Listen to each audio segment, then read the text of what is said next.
So 1.21. A solid cylinder rolls up an inclined plane of angle of inclination 30 degree. At the bottom of the inclined plane, the center of mass of the cylinder has a speed of 5 meter per second.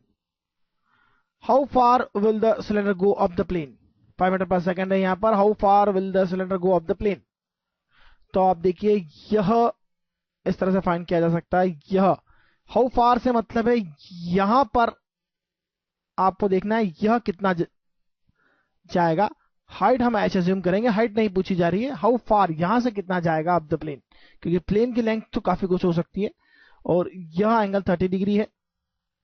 तो हम suppose करते हैं कि height h तक जाता है. इसके आगे भी हो सकता है इंक्लाइन प्लेन, लेकिन यह हाइट h तक जाता है जहां यह l होगा. और h और l में रिलेशन काफी आसान है. h by l is sine 30 degree here.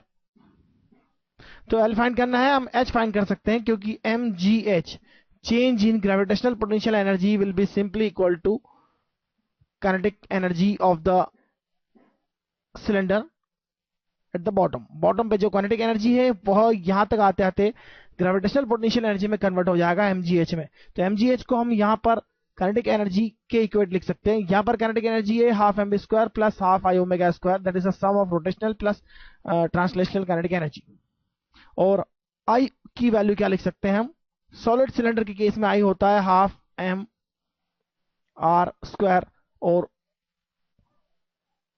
v square हो जाएगा आपका यहां पर ओमेगा स्क्वायर r स्क्वायर. तो अल्टीमेटली mgh को हम लिख सकते हैं 1/2 mv स्क्वायर प्लस I को हाफ m r स्क्वायर लिख देते हैं और r स्क्वायर ओमेगा स्क्वायर को v स्क्वायर लिख सकते हैं. तो ये हो जाएगा 1/4 mv square, that is equal to 3/4 mv square ultimately. यहां से v स्क्वायर की वैल्यू हमें गिवन है तो हम h की वैल्यू फाइंड कर सकते हैं. v स्क्वायर की वैल्यू हो जाएगी mm कैंसिल हो जाएगा अल्टीमेटली. यहां पर v स्क्वायर हो जाएगा 25 into 3 divide by 4 and also divide by 9.8. तो h की वैल्यू यहां से आप फाइंड कर सकते हैं. यह होगी अप्रोक्सीमेटली 1.9 मीटर. तो l की वैल्यू क्या होगी यहां से आप देख सकते हैं. साइन 30 होता है 1/2, l हो जाएगा ट्वाइस h. तो l की वैल्यू हमें फाइंड करना थी और वो होगा 3.8 metre. l will be 3.8 metre. So answer for this part is 3.8 metre.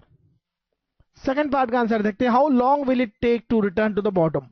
जाने में जितना टाइम लगेगा उतना ही टाइम आने में लगेगा. तो हम एक काम कर सकते हैं, किसी भी एक टाइम को फाइंड करते हैं. सपोज हम आने का टाइम फाइंड करते हैं. तो आने में l डिस्टेंस ट्रेवल करना है. l होगा हाफ a t स्क्वायर. आपको टाइम फाइंड करना है तो यह t जो होगा उसका डबल हमारा आंसर होगा. और एक्सेलरेशन क्या होगा?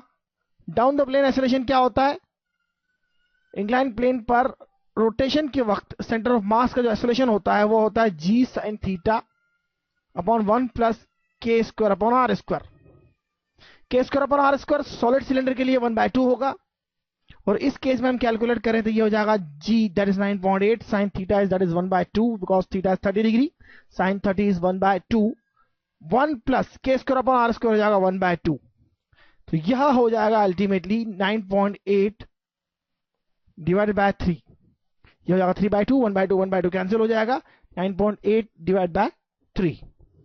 यह वैल्यू यहां सब्स्टिट्यूट करते हैं. यह हो जाएगा 9.8 divide by 2 divide by 3 that is 6 t square. और l की वैल्यू यह हो जाएगी ऑब्वियसली 3.8. इनको सॉल्व करते हैं तो t की वैल्यू अप्रोक्सीमेटली 1.5 सेकंड होगी आपके पास.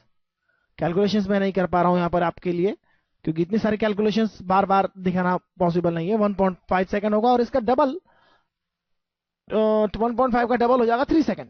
How long will it take to return to the bottom? Return के लिए क्या आप टाइम चाहिए, पर जाने के लिए 1.5 सेकंड, आने के लिए 1.5 सेकंड. तो आंसर हो जाएगा 3.0 second. So this is the answer.